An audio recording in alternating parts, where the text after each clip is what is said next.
Là, c'est en cabinet ça. Il dit que quoi? C'est le BIOS, c'est un bon nom. Mais généralement, quand on reçoit la machine, là, l'utilisateur a dit ça pas.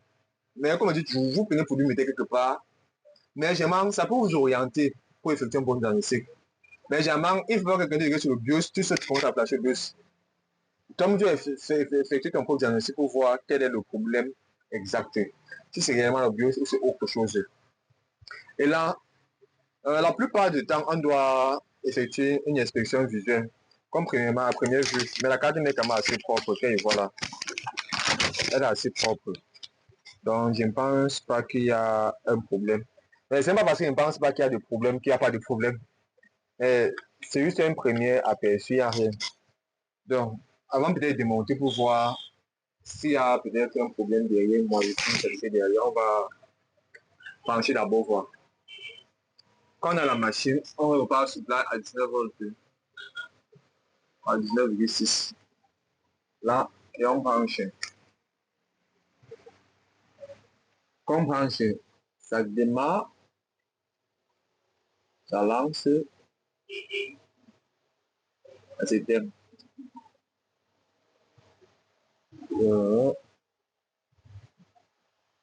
Stop, ça s'arrête là.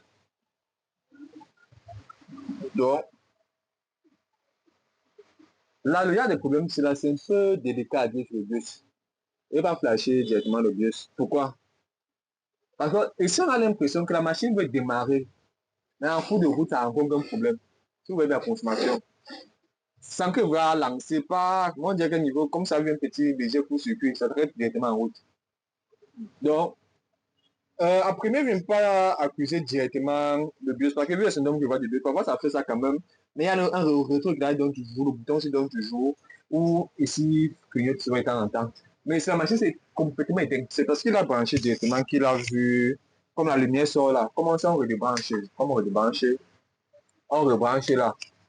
Lui, comme il a vu ça lancer directement, la lumière sort automatiquement sur le BIOS.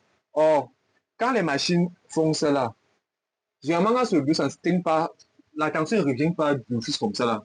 Quand tu restes à 9, à 10 comme ça là, on regarde la machine c'est automatiquement éteinte encore. Donc ça veut lancer des marques, ça vient un problème, ça s'est arrêté. Donc, ce qu'on va faire, mais toutefois, on vous appelle un cas de biocère. Donc il peut avoir un cas peut-être exceptionnel, simplement. Mais avant de commencer à flasher le biocère, on va d'abord démonter la machine, examiner, en de flasher, nous rassurer sur peut-être ce dernier cas où qu'on a rien trouvé, tu vois. Mais à première vue, on peut rapidement dire que c'est le BIOS. Donc, on va d'abord démonter la machine. On est juste automatiquement. Donc, là, comme on a fini de monter là, ce qu'on doit faire premièrement, c'est l'inspection visuelle. C'est un élément capital pour la suite du processus. Parce que ça permet à lui seul de résoudre presque 20%, plus de 20% des problèmes.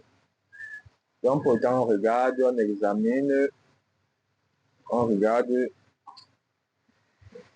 on retient le papier comme ça pour voir s'il y a une brodure ou une moisissure. On regarde.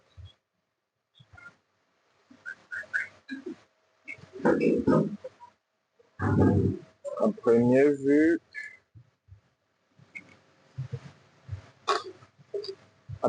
il n'y a pas, grand chose. Il n'y a pas de problème à première vue. Donc, ce qu'on finit, on va faire par la suite. Quand on fait l'inspection, on ne voit rien. Ce qu'on fait par la suite, on rebranche pour examiner, voir le comportement cette fois-ci-là. Parce que parfois, le Wi-Fi, comme vous voyez là, vous voyez que c'est un peu important. Hein. Le Wi-Fi, c'est pas besoin de marcher de marée, ou les différents périphériques, ou même peut-être par un problème sur l'afficheur. Et quand je connecte à la machine de démarre pas. Et en démarrant, la machine de fonctionne. Le problème de la machine est résolu. Donc, on va brancher. On voit ce que ça fait.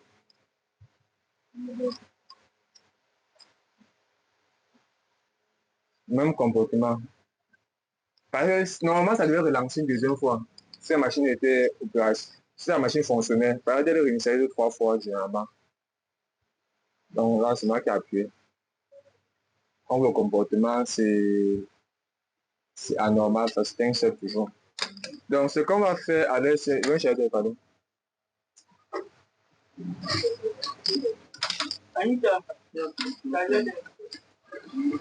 On va là maintenant checker les tensions. Voir les tensions qui sortent, voir les tensions qui ne sortent pas.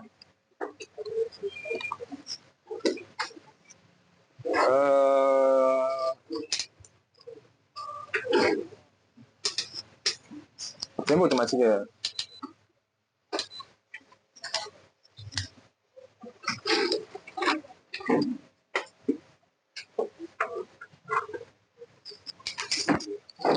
Là, vu que la machine démarre déjà, ce qu'on peut en tirer comme conclusion serait quoi?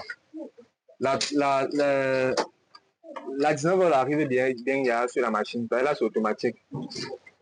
Vu que la machine signale déjà normalement. Donc, on va juste tester la tension au niveau des différents résistants de charge.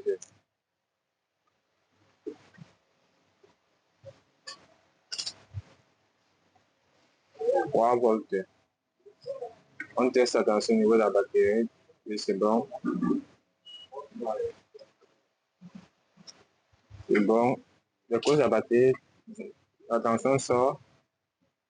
Oui, c'est bon.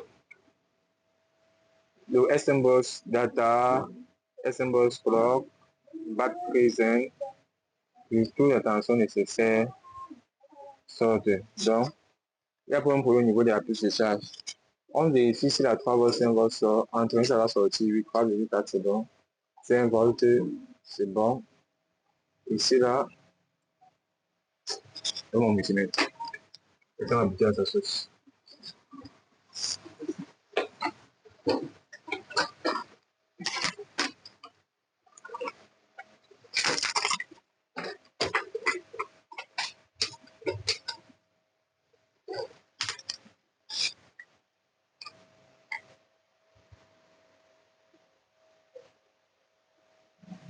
Tu ne t'as pas arrondi.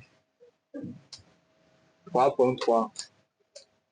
Donc là, les tensions 3 volts, 5 volts, la 3 volts sont normalement, la 5 volts sont normalement, ok, c'est une bonne chose. On teste les autres bobines pour voir si la 1 volt sort et la tension qui alimente le bus à sa 8e patte, elle sort. Là, assez la tension de la RAM, normalement ça ne doit pas sortir parce que la machine n'a pas encore démarré. Les tensions qui sortent, c'est les tensions qui sortent en stand-by. Donc, c'est encore on appuie sur le bouton de démarrage, les tensions qui doivent sortir. Le BIOS que vous voyez ici, là, c'est le BIOS qui gère le type C ici, là. Le BIOS là, qui est à 80 MHz, c'est ça qui gère le type C, donc on ne programme pas ça. Parce que le BIOS principal de la machine, c'est celui-ci là. Et la machine a qu'un seul BIOS. Généralement, quand on enregistre ça, un seul BIOS, ils ont mis notre BIOS pour comme le BIOS de l'US, mais ils n'ont pas mis. Généralement, c'est pour dire que l'US est programmable. Si vous tapez le modèle sur Internet, MEC 5105, programming, pour l'interrogation, on va dire que c'est programmable ou pas. Là, c'est programmable. On regarde BIOS c'est programmable comme ça, l'US programmé comme ça. On peut plus retirer un US, on met dans l'autre, dans un bus. Là, il faut maintenant, si le S se gâte, il faut retirer, prendre un autre iOS peut-être neuf ou de notre machine, et effacer encore le programme comme on fait avec le BIOS là. Télécharger dans le nouveau programme de l'US, en de remettre dans la puce là, en de peut-être souder, ou de souder, de faire ça généralement par les connecteurs de clavier. On sait quoi, c'est l'US qui gère le clavier, la souris.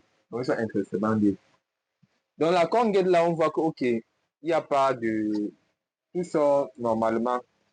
Ce qu'on va faire, c'est que quoi, on regarde alors s'il n'y a pas un court-circuit, par exemple, au niveau d'une des puces principales d'alimentation. Or, ici, attention, sortez déjà, donc, on probable qu'il y ait un problème. On regarde là, 0,32. Donc là, on peut dire qu'il y a un problème.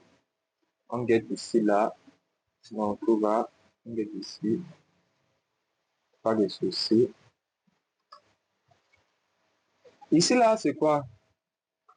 Ça, c'est un circuit fermé. Voilà pourquoi ici, là, si on met un mot de bip, tu vas voir, vous allez voir généralement que ça en crée des bipés, comme s'il y avait court-circuit. Mais il n'y a pas court-circuit. Parce que quoi? Le circuit ci est proche de la Terre, de la masse. Ça veut dire quoi? Lorsque tu mets un élément comme ça en continuité, ça en crée siffler la masse parce que le processeur à lui-même fait un forme de circuit quasiment fermé. Et quand le circuit est quasiment fermé, c'est pour dire que quand c'est fermé, c'est qu'il y a court-circuit. Quand c'est quasiment fermé, comme si c'était presque en court-circuit. C'est pour avoir une meilleure continuité. Voilà pourquoi tous les éléments qui l'alimentent sont tellement proches de la masse qu'on a l'impression que c'est en court-circuit. Or, c'est pas en court-circuit, c'est le court-circuit exact. 0, 0. Là, c'est le court-circuit. Là, il n'y a pas de court-circuit. Là, il n'y a pas de court-circuit. Donc, c'est normal que ça bip. Là, il n'y a pas de court-circuit. Là, pas de court-circuit. Donc, là, sur la machine, on voit qu'il n'y a pas de court-circuit.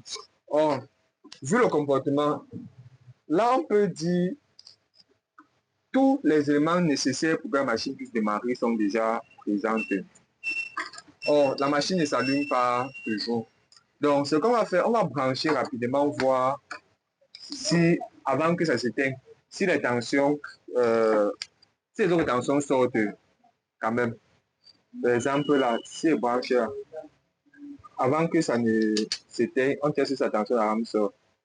On va à 1.2, donc la tension de la rame sort bien. La tension, ça s'est éteint. La batterie sort bien. On allume encore. La tension de la batterie sort bien, 13.3. On teste ici, là, 19 volts. Oui. On teste maintenant ici, là. Ça s'éteint. On teste là. Rien.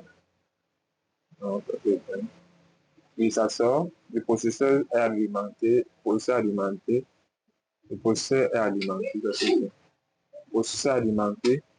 Donc, en principe, tous les tensions sortent normalement. On teste là. Un point. Et en bonus, le processeur chauffe. Donc, là, ça peut être encore un cas de BIOS. Donc, vu que tous les tensions sortent normalement et que ça ne démarre pas toujours, on peut là aller commencer par flasher le BIOS pour voir s'il n'y a pas, si ça peut être ça. Parce que si on flash le BIOS, ça ne marche pas, il faudra télécharger le schéma, suivre différentes tensions pour voir où ça pose problème. Mais que de faire ça, c'est plus facile de flasher le BIOS et que de commencer à télécharger le schéma et commencer à chercher, à suivre différentes tensions. Donc, ce qu'on va faire, on va maintenant flasher le BIOS. Pour flasher le BIOS, il faut faire quoi? Un élément est capital. Rien dans la souris. Un élément est capital. Le modèle de la carte mère. Tu sais cela, c'est LA-F41MP. Là, c'est le modèle de cette machine, cela. Et c'est une 5590, la machine, cela, ou encore sur une Dell Précision 3542. Oh, la personne n'a pas donné avec le derrière pour qu'on puisse voir le modèle commercial de la machine. Donc là, on va venir sur la machine. Essayer de voir si on a le fichier BIOS là. Si on n'a pas, on va essayer de télécharger. On va essayer de télécharger. C'était F41MP ou 5590. 5590, c'est ça. Et là, vous c'est ça.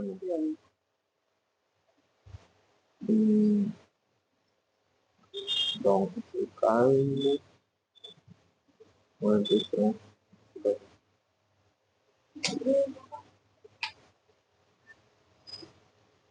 tape la recherche.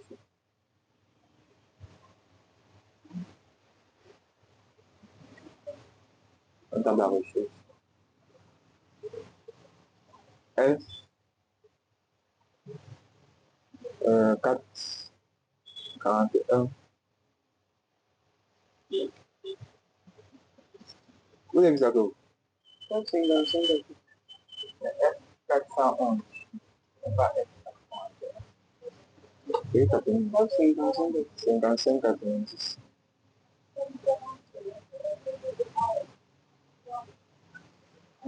C'est 590. C'est 590. 55 90. Ça c'est fini. Ah, c'est ok. On ouvre l'emplacement du fichier. Voilà. Voici, c'est même ça, oui. 5590, voici ça. Voici un fichier qui est OK. Et on va tester le fichier cela. Ce qu'on fait, on va décider le BIOS d'origine.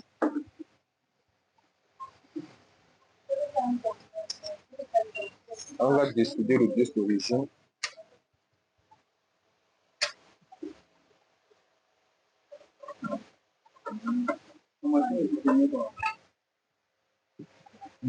On met comme ça.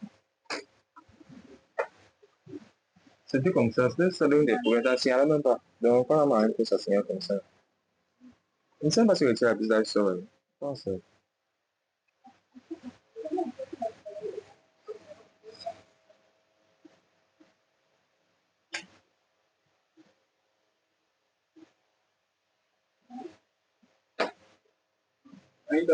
Oh, tu disposes, mais calmement.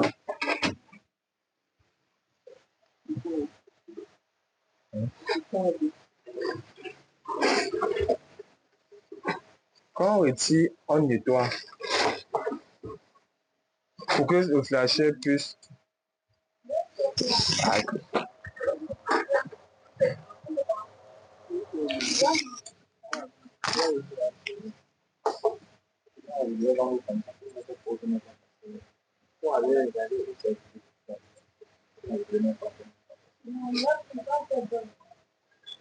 On nettoie, on prend le flasher, on positionne le BIOS à l'intérieur.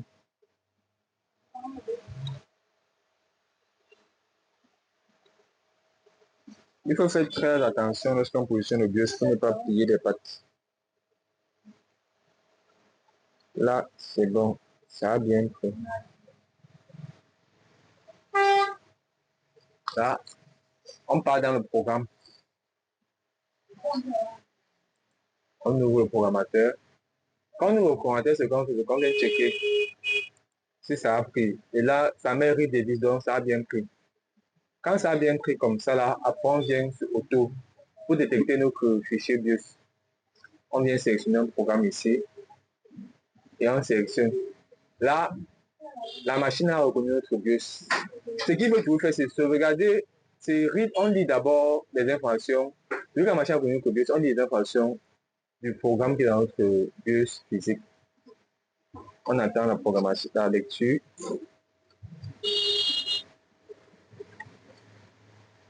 Lorsque ça a fini de lire, on sauvegarde. Là, chacun est libre de sauvegarder où il veut. Par exemple, moi, je vais tout sauvegarder dans là où mes fichiers se trouvent.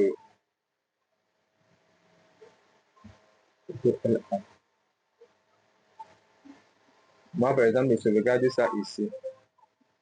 Vu qu'il y a un fichier qu'on avait travaillé, je vais essayer d'échanger le nom. Je peux juste mettre F en référence au nom de la personne qui m'a donné la machine, par exemple. Je sauvegarde. OK.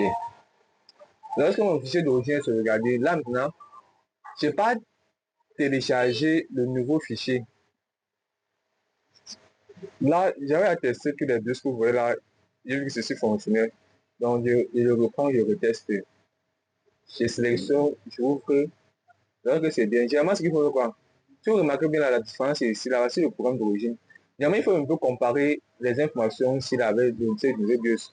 Pour voir s'ils sont quasiment identiques ou pas. Quand il télécharge. Ou est-ce qu'il y en a changé. Donc, ce sont quasiment les mêmes informations. À la différence, c'est qu'il y a une région qui est souvent corrompue, la mi-région, que le nouveau BIOS qui vient à la région là, elle a vision là, cette région est vierge. C'est ça qui fait la particularité. Parce que si je prends même là, ce que vous voyez voir. Remarquez bien, à ce moment fichier que j'ai mis, regardez bien, c'est 76 385. Or, le BIOS vierge, c'est 16 384.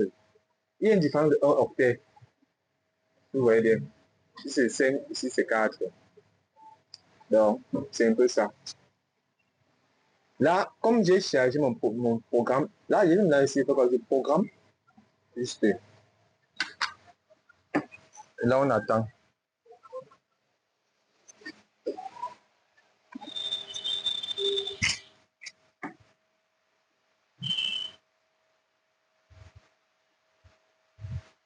Ah, il fait. Ah, là, bon, laisse.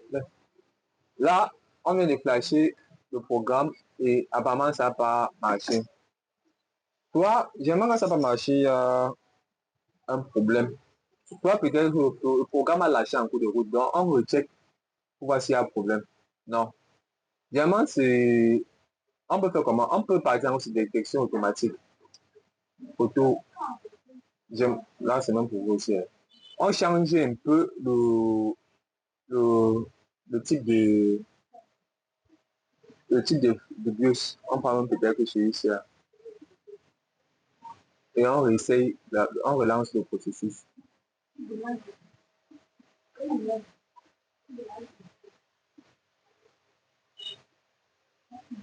Là, si ça met encore échec, soit notre fichier BIOS, le fichier physique même, si ça met encore échec, soit le fichier physique même est gâté, soit, oui, soit le fichier physique même est gâté, soit peut-être le programme là a été corrompu. En fait, deux cas possibles, ça met encore échec. Donc, ça met encore échec, on va d'abord changer le BIOS physique même. Mais la dernière fois, là, ça avait fait ça. J'avais su le plus encore. J'avais encore bien fait, ça avait fait. D'accord, on va essayer de voir.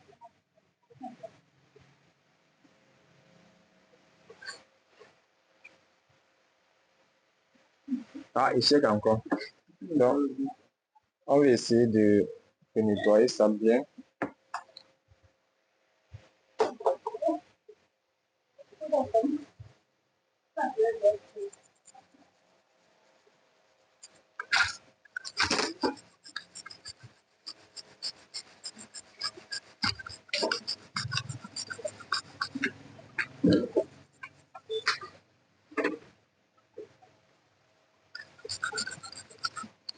Là,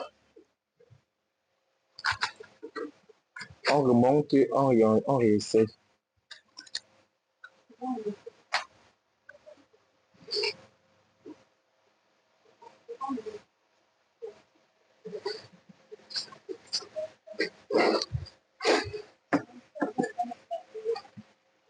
On réessaye, on check. C'est bon. On bango sur détection, on check sur auto pour détecter. On reprend notre BIOS. Ça en vient quand même un peu. On sélectionne.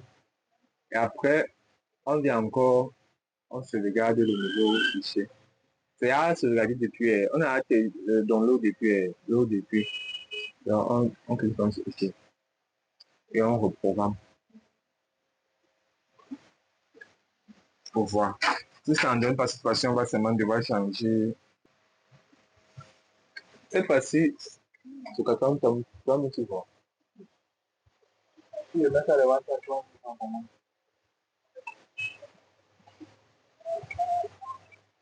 Ouais. Donc là, c'est bon, cette fois-ci là. Ce qu'on va maintenant faire, c'est déprogrammer, retirer et souder de nouveau. Voilà. On retire et on vient replacer. Il faut faire attention bien ici. Parce que ici, là, si on remarque. Le BIOS UC6 là, c'est même pas toujours, c'est même pas U5. Donc, vous ne pouvez pas mettre. Ici, la U5, c'est le BIOS qui était fait pour le PCH. Or, ici, là, ce BIOS U6, c'est le BIOS qui était fait pour l'IO, et si l'IO n'était pas programmable. Or, comme l'USD programmable, ils n'ont plus mis le bus physique là. Le fichier bus intégré dans la puce iOS là. Donc, il faut vraiment faire gaffe à où vous êtes désoudé, vous rappelez, tâche à vous rappeler. Là, ce qu'on va faire, on ressoude.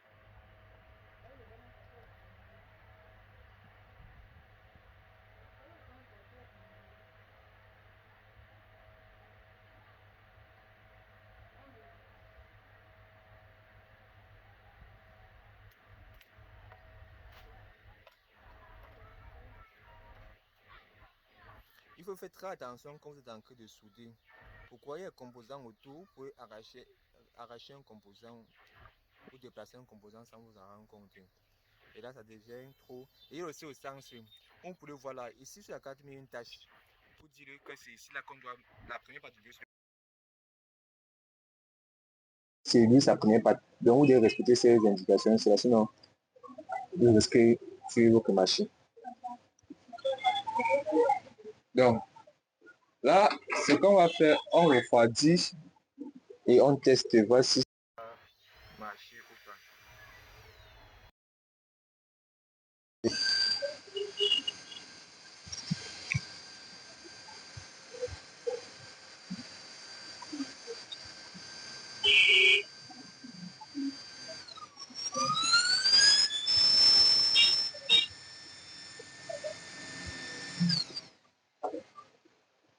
Là,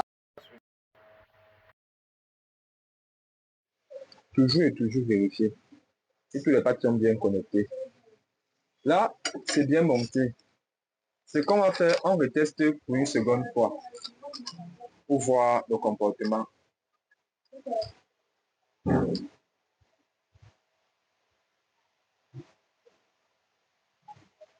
Ah.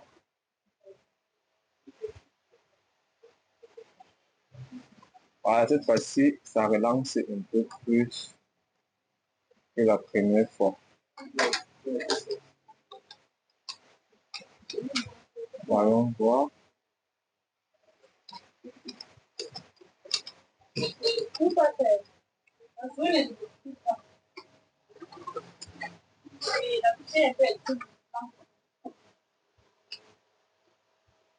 On teste.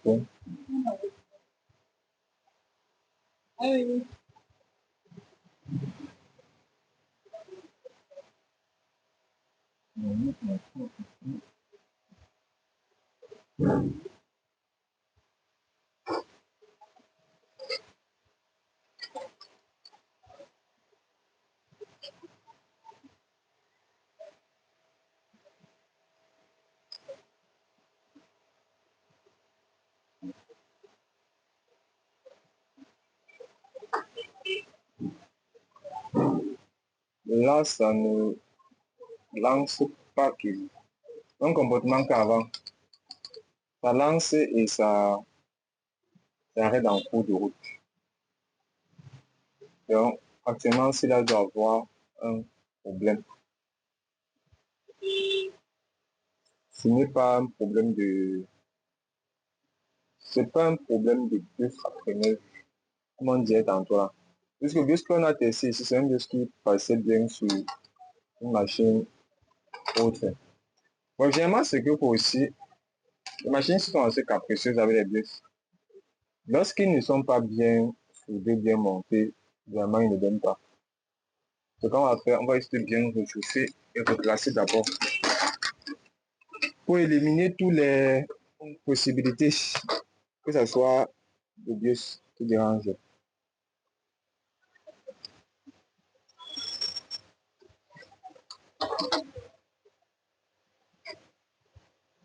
J'espère que ce n'était pas ici, non. C'était bien ici, non. Sinon,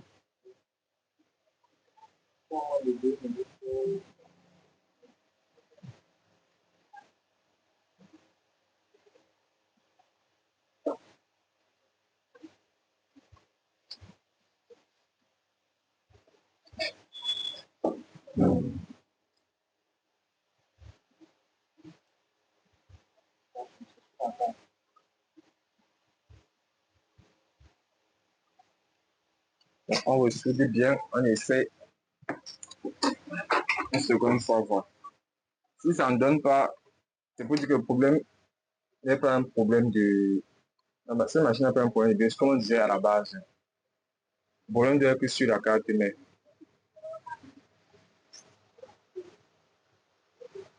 Donc, on va essayer pour voir encore.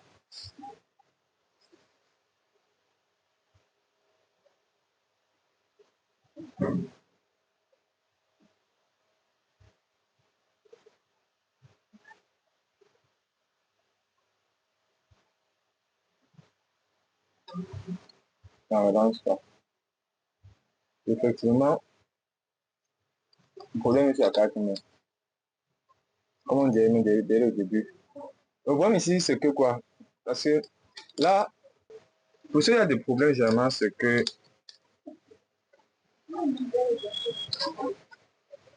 L'entretien de l'homme d'abord. Donc, on dit symbole chargé d'origine. On voit le comportement.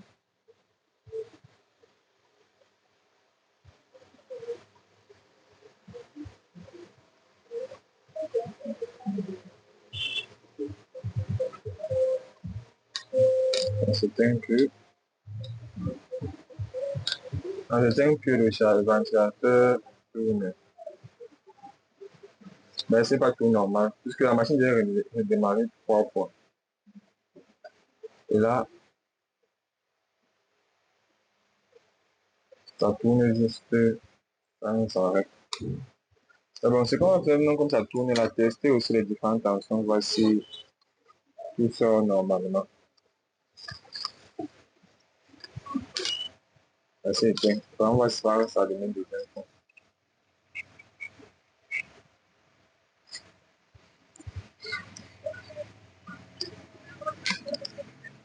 Ça va faire bien ça.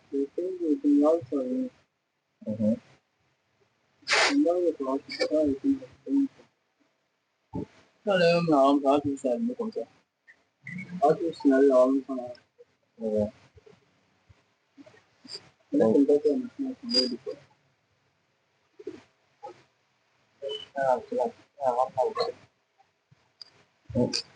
Sempre essa questão aí.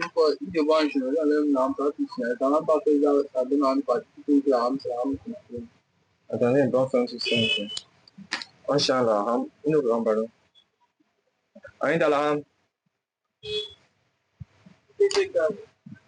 on teste d'abord ça pour le comportement. On va pas se faire.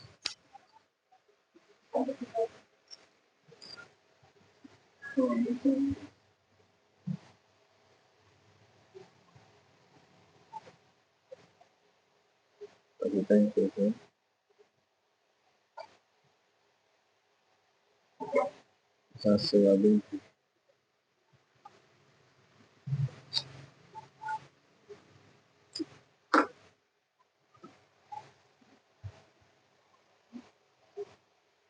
On change un peu de renvoi. Confirmation.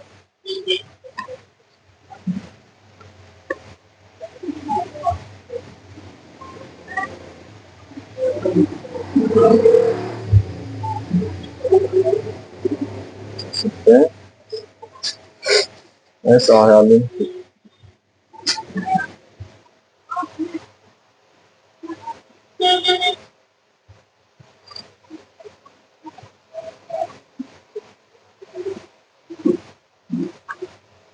Ça rallume que. Donc, il y a des hypothèses qui restent. Soit vous voulez sur l'iOS, soit vous voulez au niveau du processeur. Parce que soit il y a un court-circuit, soit il y a un court-circuit sur une ligne secondaire d'alimentation. Et là, il faudra la caméra thermique pour mieux détecter ce court-circuit-là. Parce que là, si on branche et on teste les tensions,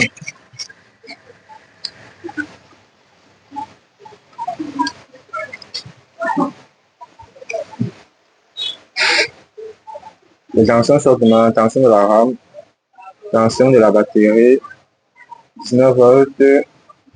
Tension, ici il ne faut aucune tension. Tension du processeur. Tension du processeur. Tension du processeur. Et ça dure. C'est tout présent. Tension. Alimente en allumant.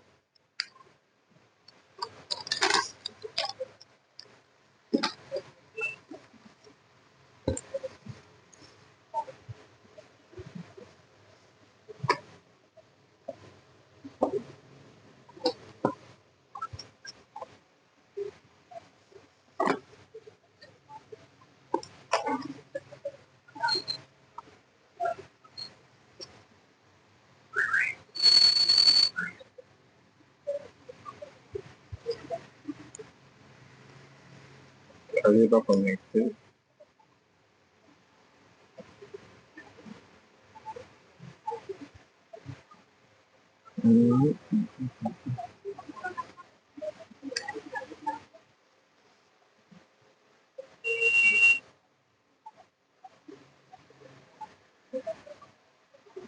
C'est qu'on va faire bien monter pour nous checker.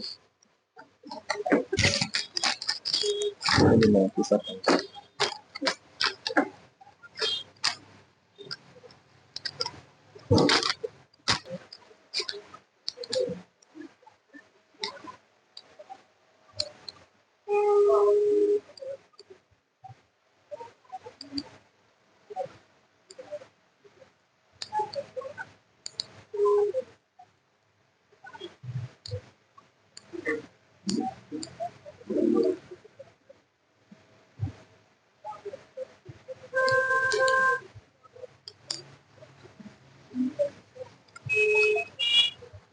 Bon, on teste.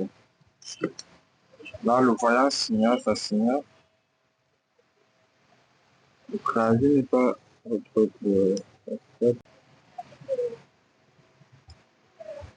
Voyant signal. Ça développe, le capteur développe. Non. On machine même pas dans le son pour ce marche, puisque le retour éclairage du clavier ne donne pas.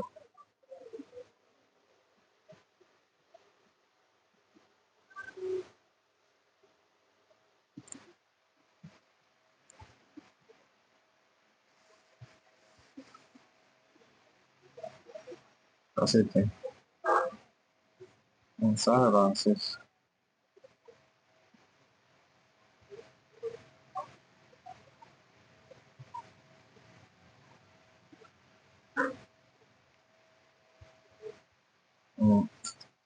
Histoire de... Vu que ça va lancer, le câble est allumé. Comme ça, c'est pas normal. Donc, d'abord, souvent, c'est ce qui est anormal qui donne font que la machine donne. C'est éteint. Donc, on va ça relancer à la troisième fois.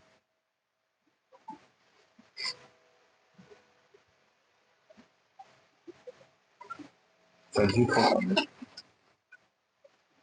Ça ne va pas durer. Pow! Bon, voici la patience. Ah, parfois, si on n'est pas patient, on s'agite.